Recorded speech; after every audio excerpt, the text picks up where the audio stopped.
Alright, so today we are going to continue with our JSON parser and we are going to add string parsing and number parsing.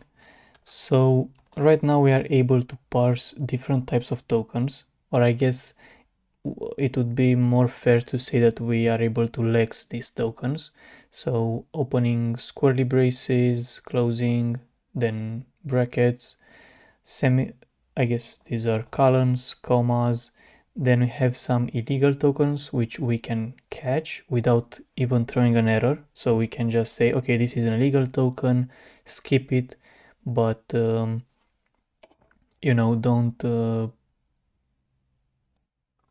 say anything about it. We'll throw the error when we get to the parsing stage, when we build the AST. Then we have this boolean, which is true or false, like this. The null keyword from JSON. Then we need to integrate the quotation marks and numbers. So that's what we need to do next. Let's open up our... Yes, I should have zoomed in a bit. Maybe that wasn't really visible, but I think it should be fine now. Okay, so at this stage, we are checking in this JSON lexer next. This is the main function for our lexer.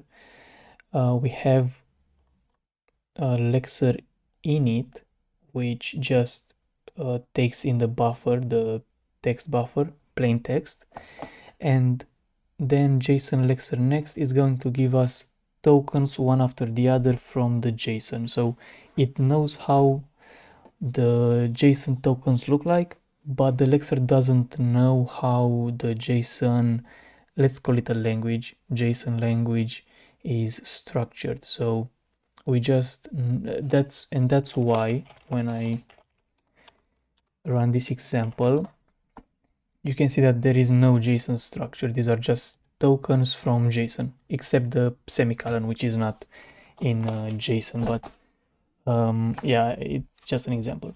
So the lexer knows just how the tokens look like. It doesn't know about the rules of JSON. And then we have the free function, which is used just to free up some memory in case we'll have memory allocated, but the lexer doesn't really have any memory.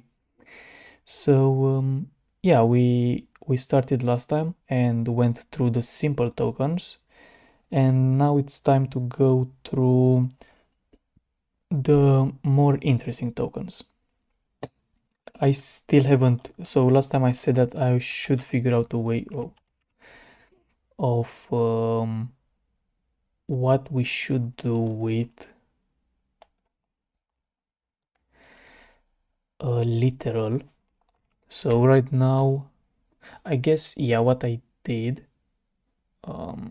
was we have this null keyword, then we have true or false, and otherwise we have an illegal token with the value of the literal. So that's my idea here. So that's how we are going to parse random stuff.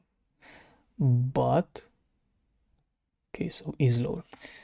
Next on the list obviously would be adding the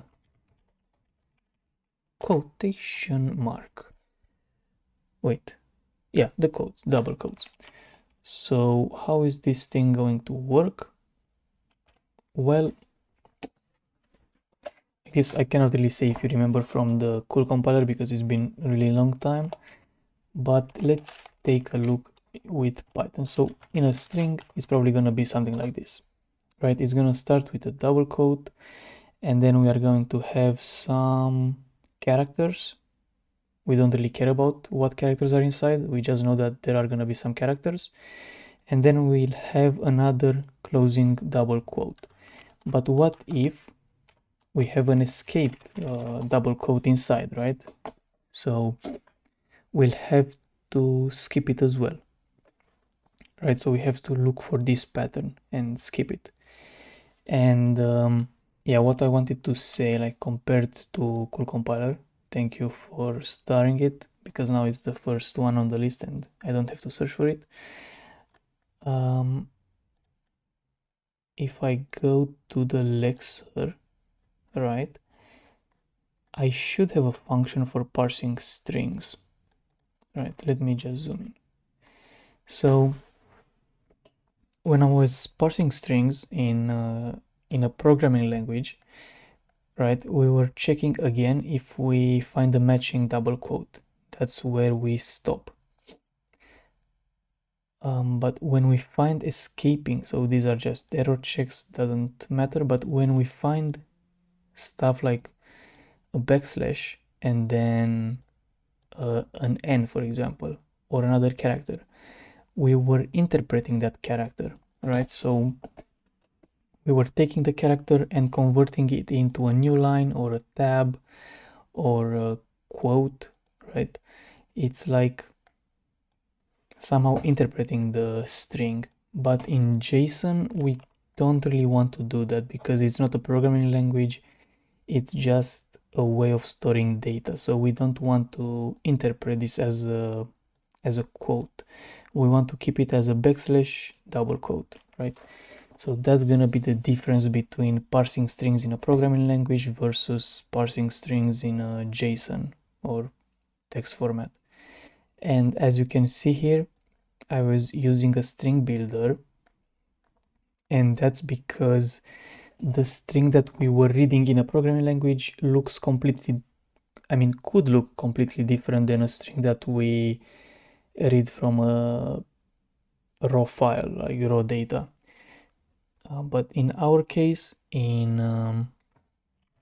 the JSON format, we can use a string slice because the string should be exactly the same. Like, we don't care about escaping. So let's try to somehow copy this logic, right? So it's gonna be kind of similar. I mean, it's gonna be similar with the rest of them. So we start out by reading the first character, so we skip the double quote, and now we should have some kind of while loop like this, right, where we just look for the closing double quote, and that's the idea. And yeah, sure, we can do that. And as I said, instead of doing a string builder, we can actually just do a string slice. So there's string slice, I guess I can call it slice. str should probably be lexer buffer plus lexer pause, and I guess length should be 0. Right. So yeah, as I said, it's gonna be pretty similar to reading lowercase character, right? But a difference is here we want to skip the quotation, which I think it makes sense because we care what's inside the string. We don't care because we know it's gonna be surrounded by quotes, so we don't care about them. Okay, but that's the same line, right? And then we have something similar, and in this one we want to just slice plus length is equal to plus equal 1, and let's just skip to the next character. So what do you think is going to happen if we do this? All right, we search for another double quote. So if we take a look again at this, we'll move, and then find a double quote and stop here. So we don't really want to do that. Right, we want to see this kind of patterns. So we can follow the logic from here. Basically, if let me actually do it Okay, I have an idea.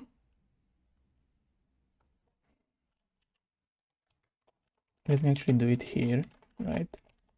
Lexer. So we take the current character, we increase by 1, we skip that character, and at the end, if that character is backslash, right? And I guess and lexer ch, so the current character is a single or a double quote, we should do this step again.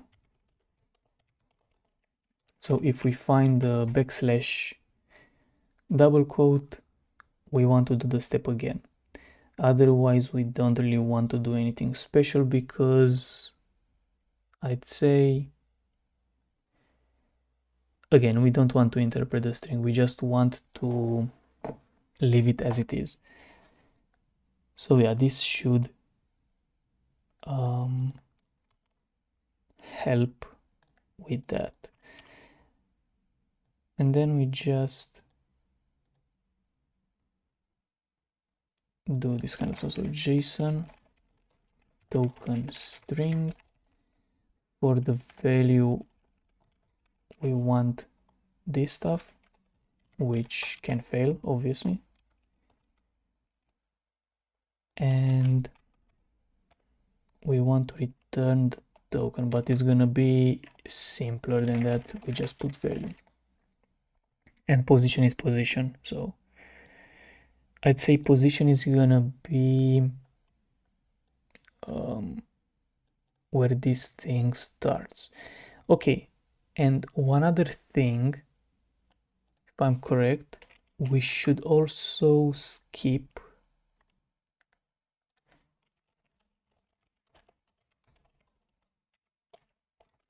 right? We should skip it. I think so. We should skip the last quote. So let's see. If we make this stuff,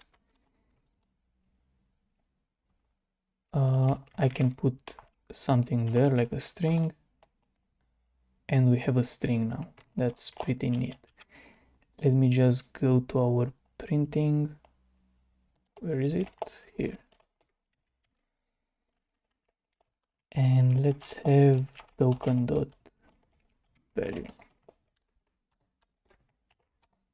And we get the ASD string.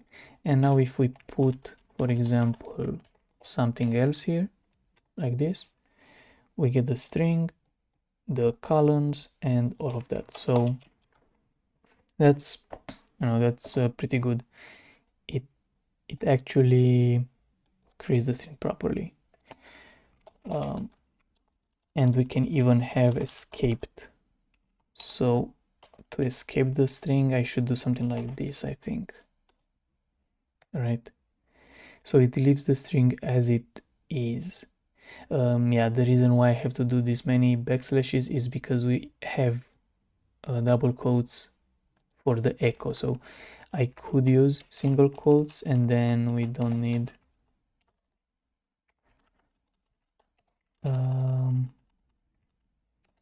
how is it going to work? Yeah, I guess like this.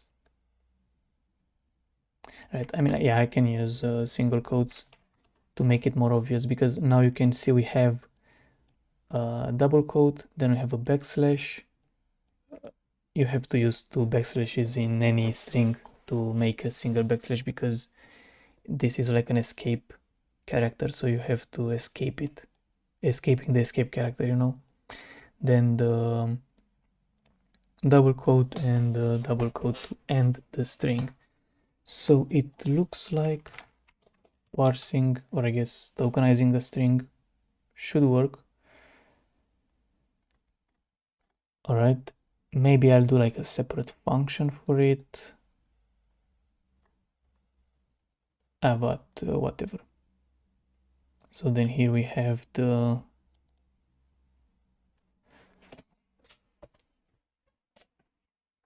Yeah, I guess why not? Why not? We could do a function. So it's gonna be like a static JSON token.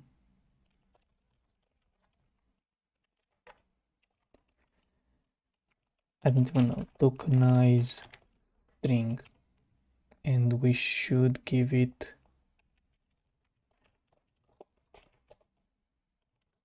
the lexer, right?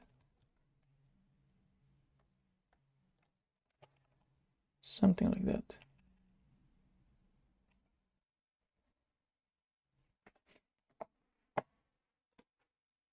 But yeah, as I said, this stuff can fail. So what can we do in case this fails?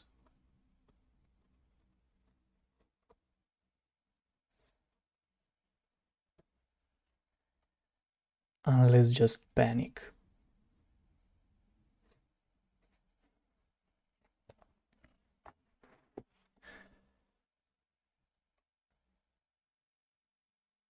Because yeah, I don't really have an idea. Like at this point, yeah, having a separate argument makes more sense. So why not? But actually, since this do while loop looks like this, that makes more sense. So what I'm gonna change here is this is going to return an integer, and the token is gonna be an argument like this, right? And here I'm gonna do pointer token is equal to and return 0, or I guess return the first 0, and let's do return is equal to 0, and then we'll have a label at the end like that. Right, so now I just have to change all of these. So token return defer. Can I do a macro? Let's try. So QA already went bad.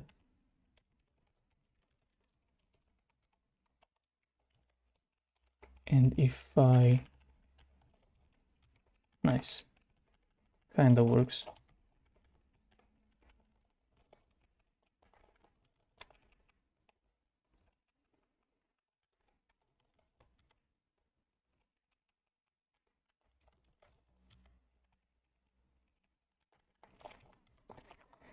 Okay. So yeah, now it's gonna make more sense to return errors, right? So yeah, basically if we read opening squarely brace, we just advance the lexer, create a token like this, and return defer 0, like success. And we have all of these. And now it might make more sense to have this into a separate function, right? Static int lexer tokenize string.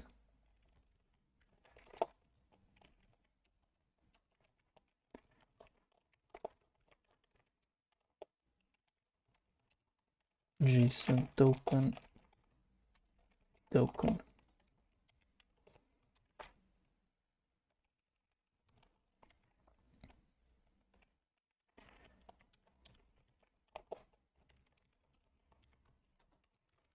Let me just add a defer.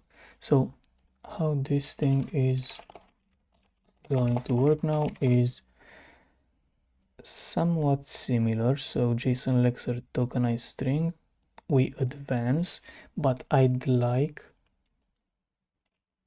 to do something like assert.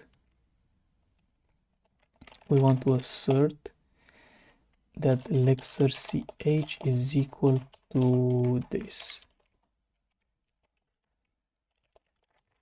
We need a ser.h. I think this makes sense. Right, we make sure that this is being called, but I can also just make something like this.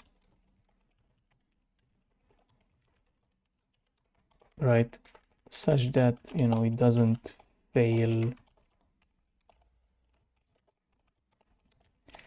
Maybe even the slog error,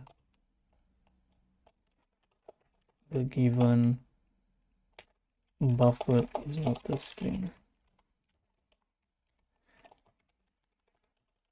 Or I guess expected this, but got %c lexer ch. Let me also put, you know, it's never gonna happen, but I like error handling. For some reason it's really satisfying. Okay, so then we parse a string slice, we skip the last character, which is gonna be double quote. Here this thing can fail, so I can do if this thing is not equal to 0, error could not allocate string or something, and return defer 1. And yes, sadly I might have to set the position after, well, not really. I can take the position,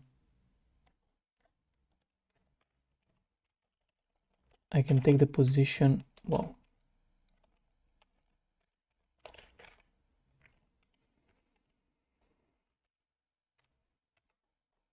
from here. I just wanted to see if it's unsigned. Unsigned int position is lexer pos. Right, I guess, yeah, I'm gonna use the starting quote as the position. So now we can use JSON lexer tokenized string instead of all of this stuff.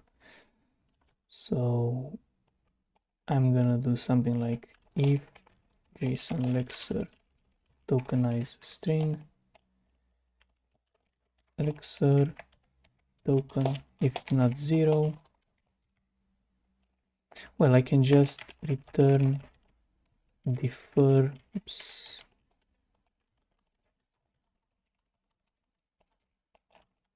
I can just return defer whatever it returns, I guess.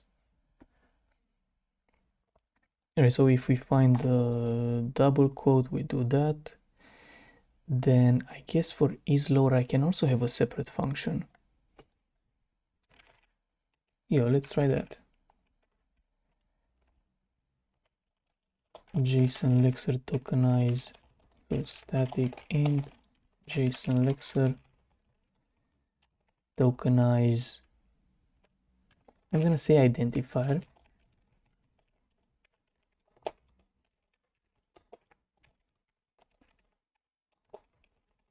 Right, it makes kind of sense in a way. And let's try, yeah, I really think that if you follow this return defer pattern, the first thing that you need to declare, let me think, should it be the result or not? I'd say yeah, for some reason.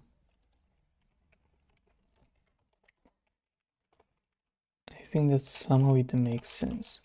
So I want the same idea. All right, so we do an if check. The given buffer is not an ident. expected is lower but got whatever character.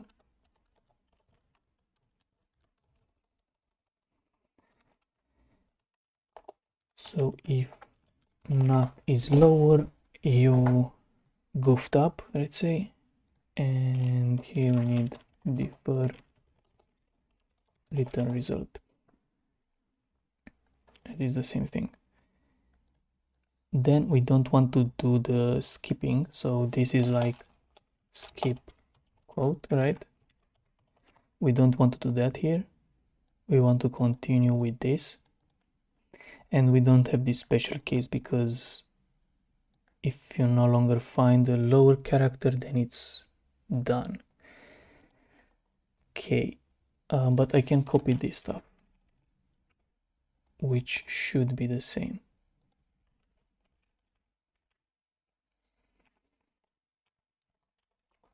All right, so yeah, basically replace everything, kind of everything, because you know it's not gonna be a string. We can just take this if. Let's remove this one, right? So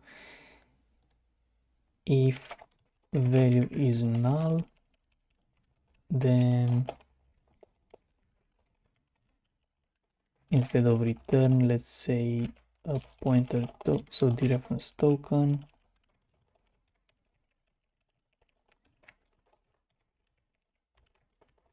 value position start token is equal to that. Okay, and if it's illegal, we also say that. Right, so a small little difference, I'd say, between these two functions. They're kind of similar but a bit different. No, same structure, but yeah. So let's replace this entire thing with JSON lexer tokenize identifier. All right. Hopefully it still works. Let's check. Shit. Yeah. No, token. And I don't care about the error right now. So looks like it's still fine. Let's have a number and then let's have some illegal characters. So right now the numbers, our stuff says the numbers are illegal, which obviously they are not. So this thing can fail. Okay, again, if this thing is not 0, we can just say could not allocate string. It looks good to me. Then we skip the illegal thing. Should I skip it before? I mean, that's a good question. Because, for example, here I skipped it first. Right, so we build a slice, we do whatever logic. Here we don't have any logic. We skip the illegal character, then we build a string and a token, and then here it's fine, here it's not fine. I think that's decent. So let's have is digit. So if it's digit, we do the digits. I mean, you know, this thing cannot really happen. It's just that you run out of memory, so it is what it is. Okay, so now let's go to identifier and what this should be after. And then we have, I mean, should be number, but tokenize number. Okay. Oh shit, I guess numbers can start with minus. Okay, let's do echo.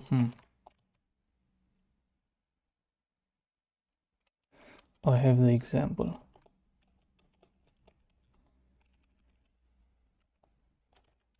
Number one. Number two, can you have this kind of stuff in JSON? Kind of. Okay, so that's sad. 0.6, clearly you can have 0.6, that's...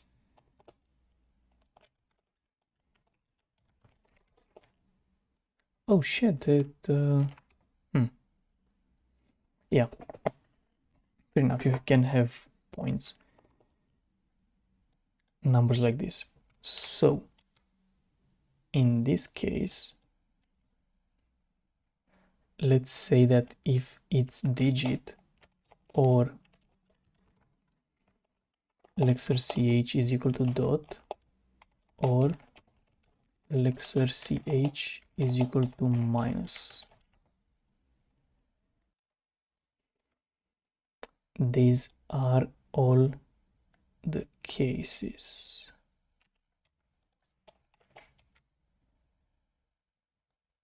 So for tokenizing number, we can do it like this or use De Morgan, if you know what I mean. So if it's not one of these, it's not a number. Expected digit dot or minus. Okay.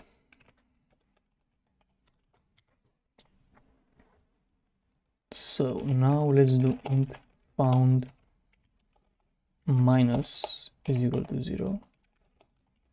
Found dot is equal to 0.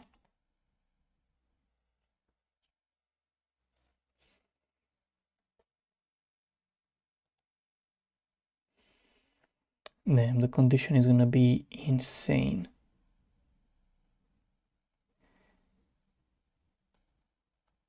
Because we'll have a while loop again with this stuff from the inside. But it's gonna be something like if it's digit or the character is dot and found dot is equal to 0 or lexer character is minus and found minus is 0, right? So if we find digits, perfect, that's fine. If we find a dot, we need to make sure that we haven't found another dot, because you cannot have numbers with 2 dots, I think. Pretty sure about that. And the same for minus, like you cannot really do minus minus. Wait, let's see. Can you have minus or minus? No. Can you have 2 dots? No. So we are good. Okay, perfect. So if we find digits, it's fine. If we find dot, it's fine. If we find a single minus, it's... Well, I'm a bit dumb because you cannot find minus in the middle of a number, so this could be removed, right? Minus can be only in front.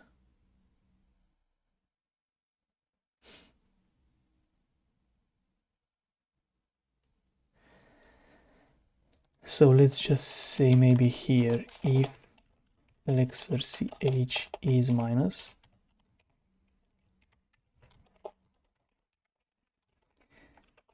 and we just do that.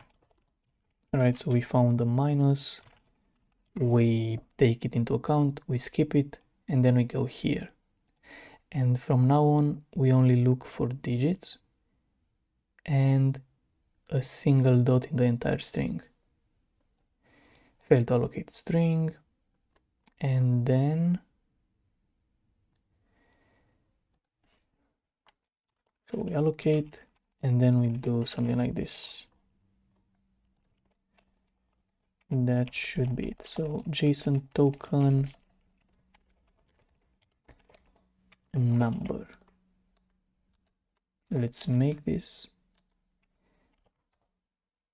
illegal.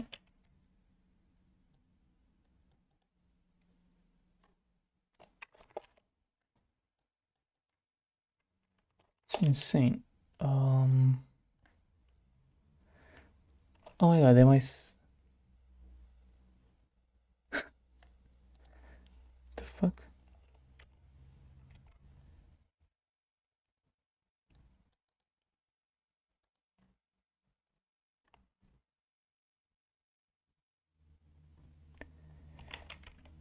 Okay, that stays as it is. I I changed the wrong one. Okay, let's change this one actually. So here we have number. Okay, so we look at this stuff, we get some normal things, we get this which is illegal, the boolean true, the null, the string, a number, pretty cool. Where is the number? But yeah, for now the number is still a string, right? So we are in the lexer stage. So the number is just a string.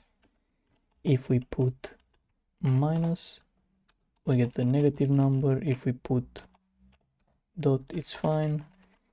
If we put another dot, now it's going to be interesting because we have this as a number and then this as a separate number. What the I was like, okay, what the fuck? I forgot that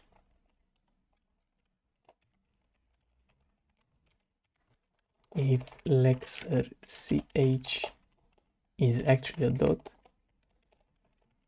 found dot should be 1. Let's do the separate lines. First we should make, so yeah, this one works. And if I put another dot 3, I think I'm fine with this. Yeah, I think I'm fine with that. Yeah, it is what it is.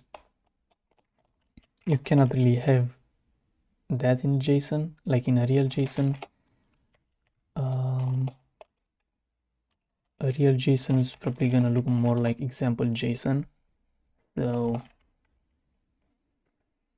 yeah, we have opening stuff, then we have a string name, we have a string John, string age, number 3, then number. Right, so we kind of parse them correctly. I guess tokenize correctly.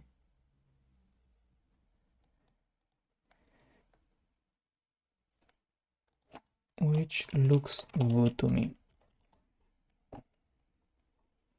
Yeah, like this function looks decent. So yeah, we are able to parse.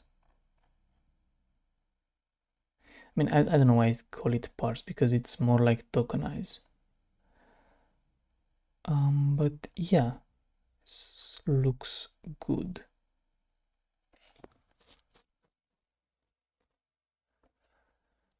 Oh, it didn't even use pick.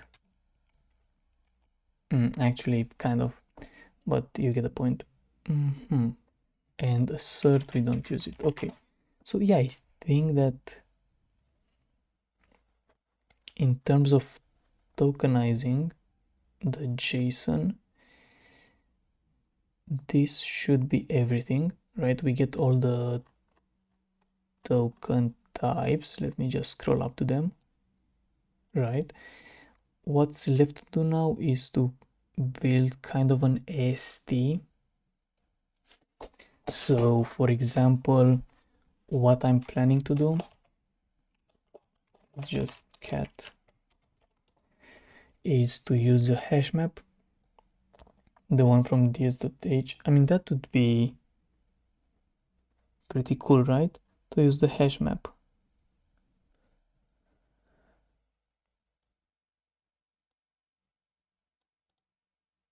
Like being able to read all of these tokens into the hash map.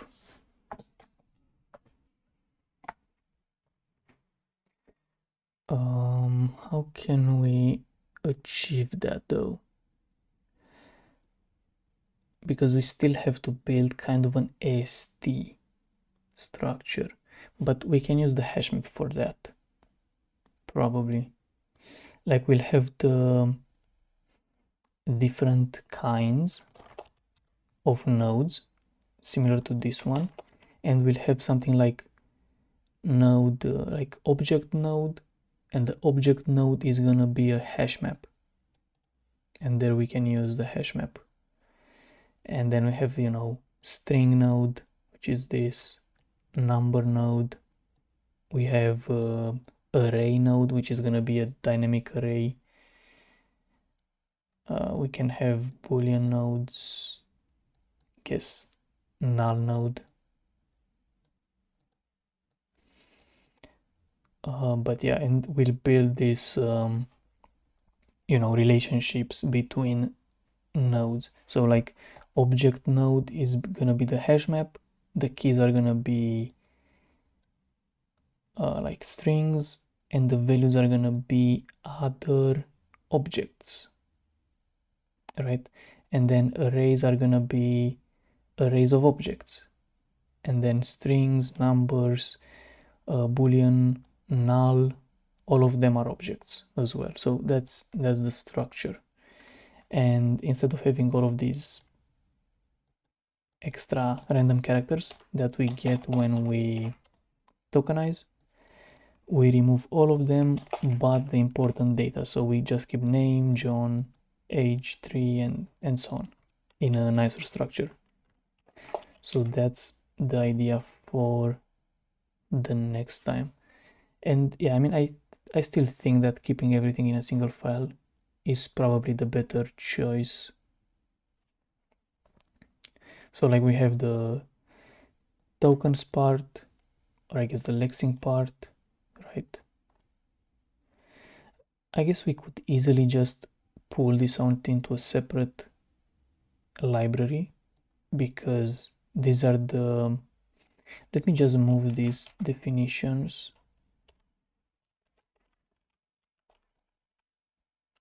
right here. So we have something like, okay, the enums and stuff, then the structure, the public functions, right?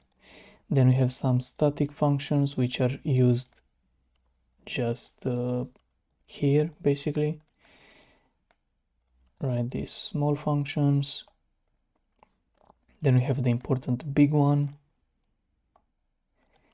the lexer free,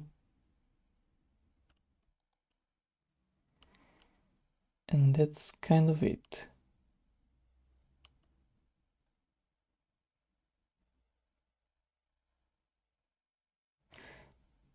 I'm also thinking that, wait, let me just make and valgrind. Oh, do I have to cat example into? Yeah, but see, we lose some blocks. I'm wondering which blocks do we lose, like what do we allocate? Because we free this, we free that, free the entire buffer. Do we allocate tokens? I wasn't sure I do that. This doesn't allocate memory, so yeah, that's the point. This doesn't allocate memory. Or this one. I guess this doesn't allocate memory. Oh, string slice to owned actually allocates memory. So where I use string slice to owned, I have to make sure that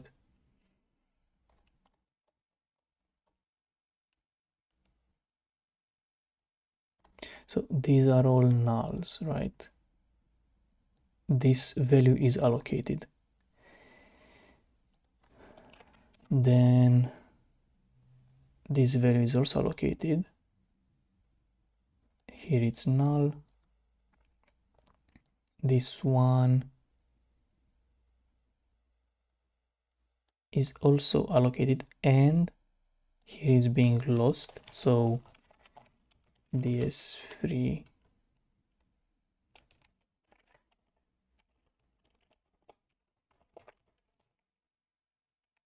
right is being lost because I don't put it into this field. Here it's being saved, here it's also being saved, so now we should have less. So just make, and then we should have less lost blocks. But to make things easier, I could do something like if token.value is not null, ds free null, and token.value.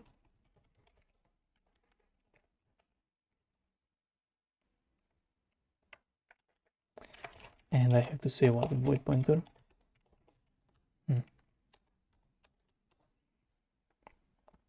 So yeah, now we freed the memory. So yeah,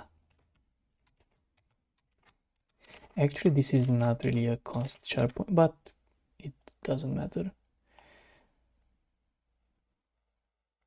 Alright, like we store some memory in it.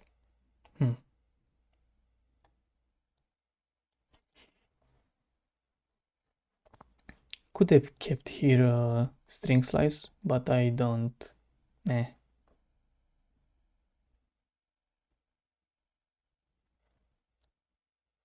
Don't really care. I'd say that probably it's fine. Like I'm probably gonna free the memory like this. But yeah, that could be a good point, right? To having the token